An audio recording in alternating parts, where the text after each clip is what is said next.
দর্শক, দারিদ্র্য বিমোচনে সমবায়ের ধারণাকে সারা দেশে ছড়িয়ে দেওয়ার আহ্বান জানালেন প্রধানমন্ত্রী শেখ হাসিনা। কিন্তু দর্শক, সাধারণ মানুষ এ নিয়ে কি বলছেন জানবো এবং দেখব আমাদের কথার আজকের পর্বে। আমি মাহফুজা মুসলেহি আপনাদের সবাইকে আমন্ত্রণ জানাচ্ছি এটিএন নিউজের নিয়মিত আয়োজন আমাদের কথার আজকের পর্ব দেখার জন্য। তবে এর আগে চলুন দেখে আসি এ বিষয়ে এটিএন নিউজে প্রচারিত একটি প্রতিবেদন।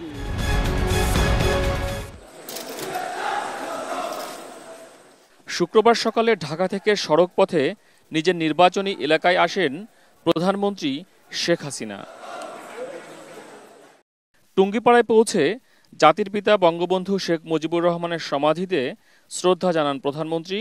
পরে ছোট বোন শেখ রেহেনা ও অন্য স্বজনদের সঙ্গে নিয়ে দোয়ায় অংশ নেন। প্রধানমন্ত্রীর সফরের মূল উদ্দেশ্য ছিল টুঙ্গিপাড়ার দাড়িয়ারকুলের কৃষিভিত্তিক সমবায় সমিতির সদস্যদের সঙ্গে মতবিনিময় করা। স্থানীয় আওয়ামী লীগ কার্যালয়ের সামনে ছিল এই আয়োজন। প্রধানমন্ত্রী তার নিজের 9 একর জমি দিয়ে এই সমবায় সমিতি গড়ে তোলেন। আমি প্রথম যখন করি, স্বাভাবিকভাবে সব সময় নিজের কাজ করতে হলে আগে নিজেদেরকেই করে নিতে হয়। কাজে আমি নিজেই এই সমিতিতে উপদেষ্টা হিসেবে ছিলাম এবং আমার নিজের জমি দিয়ে আমরা এই সমিতি শুরু করি। আমাদের যারা নেতৃবৃন্দ আছেন তারাও এ ব্যাপারে আন্তরিক হয়ে প্রত্যেকটা এলাকায় যেন এই সমবায়ের মাধ্যমে মানুষের উৎপাদন বাড়ানো, দারিদ্র্য বিমোচন এবং ক্ষুদ্র সঞ্চয়ের ব্যবস্থা হয়। আমরা চাই সারা বাংলাদেশে এভাবে মানুষকে নিয়ে যৌথভাবে উৎপাদন বৃদ্ধি করা, মানুষের খাদ্য নিশ্চয়তা, ক্ষুদ্র সঞ্চয়ের মাধ্যমে মানুষের আর্থসামাজিক উন্নতি করা এবং জীবন মান উন্নত করা, সেটাই আমরা করতে চাই। বঙ্গবন্ধুর সমবায়ের ধারণা থেকেই আমার বাড়ি আমার খামার ও পল্লী সঞ্চয় ব্যাংক গঠন করা হয়েছে বলে জানান প্রধানমন্ত্রী।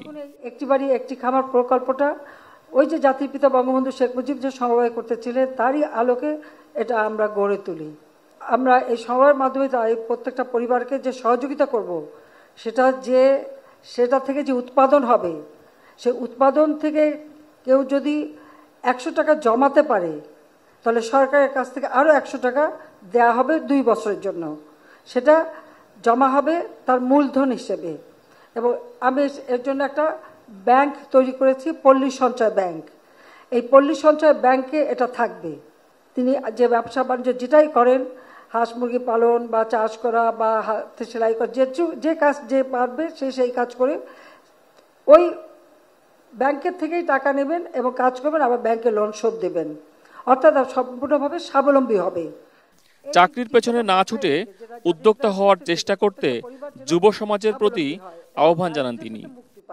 সেটা লক্ষ্য রেখেই এই ক্ষুদ্র সঞ্চয়। মতবিনিময় শেষে প্রধানমন্ত্রী দাড়িয়ারকুল সমবায় সমিতির সদস্যদের মাঝে কৃষি উপকরণ, শিক্ষার্থীদের মাঝে শিক্ষা উপকরণ এবং অর্থ সহায়তার চেক বিতরণ করেন।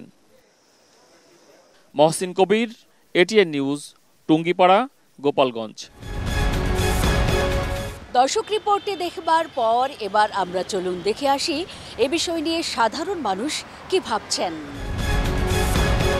দারিদ্র্য বিমোচনের জন্য যে প্রধানমন্ত্রী যে আহ্বানটা জানিয়েছেন, এটা অবশ্যই একটা ভালো একটা পজিটিভ বিষয়। তবে দারিদ্র্য বিমোচনের জন্য সুবিধাবঞ্চিত মানুষকে সহযোগিতা করার জন্য অবশ্যই এটা সুদবিহীন হতে হবে। সুদবিহীন হলে তাহলে সুবিধাবঞ্চিত মানুষ যারা আছে, যারা অর্থনৈতিক মুক্তি চায়, তারা এটার জন্য উপকৃত হবে। প্রধানমন্ত্রীর সঙ্গে আমি একমত, কিন্তু এটা বাস্তবায়নের জন্য আমাদের অবকাঠামোর উন্নয়ন করতে হবে। আমাদের দেশের মানুষগুলোর সেই সমবায় কালচার ডেভেলপ করতে হবে, তাইলে এটা বাস্তবায়ন সম্ভব। আর এটা করতে পারলে আমাদের দেশ অনেকে আগায় যাবে। সমবায় এই বিষয়টা সারা বাংলাদেশে ছড়িয়ে পড়া উচিত।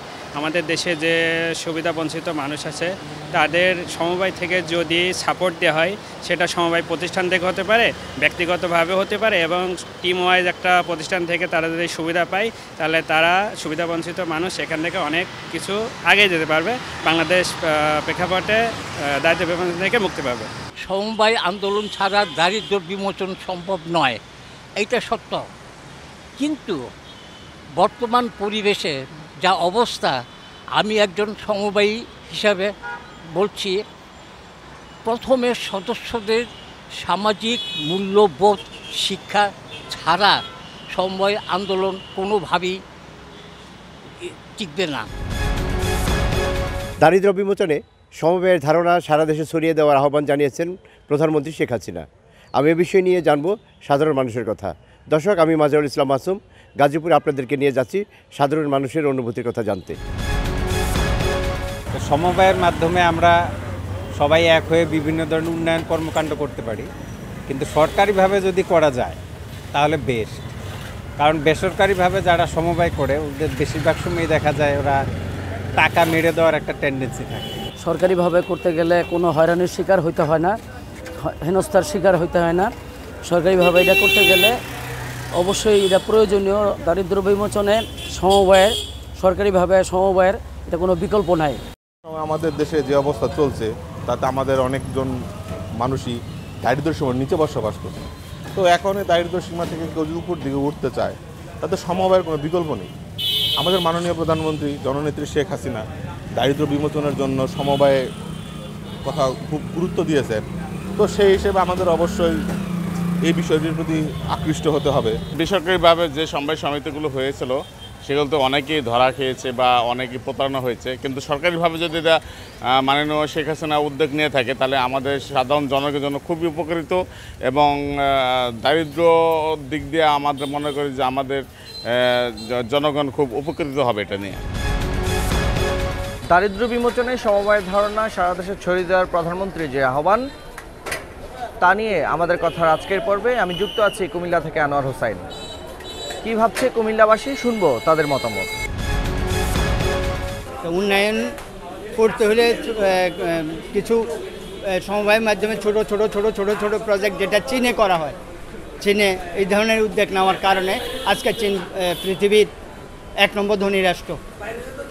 এটা এই উদ্যোগটা খুবই ভালো উদ্যোগ এবং মাননীয় প্রধানমন্ত্রীকে এই জন্য ধন্যবাদ। সমবায় একটা ঐতিহ্যবাহী জিনিস এবং এটা যদি সবাই করতে পারে তো তাদের দারিদ্র্যের ব্যাপারে অনেকটা সহযোগিতা হবে এবং কর্মসংস্থানের সমস্যা হবে না এবং যে কোনোভাবেই তার ডেভেলপ হবে। 10 জনে মিলে যে কাজটা করা হয় সেটা তো আর একা সম্ভব না, বুঝলেন? তো এইটা হচ্ছে সমবায় একটা ভালো উদ্যোগ। এটা যদি সবার মাঝে ছড়াই দেওয়া যায় তাহলে আমাদের সবার উপকার হবে। সাধারণ মানুষের ভাবনা দেখছিলাম আমাদের কথার আজকের পর্বে। আমি মাহফুজা মুসলেহি আপনাদের সবার কাছ থেকে বিদায় চেয়ে নিচ্ছি যারা এতক্ষণ দেখলেন। আগামী পর্বে একই সময়ে আবারও ফিরে আসব অন্য কোনো বিষয় নিয়ে। সে পর্যন্ত সবাই ভালো থাকুন আর সঙ্গেই থাকুন এটিএন নিউজের।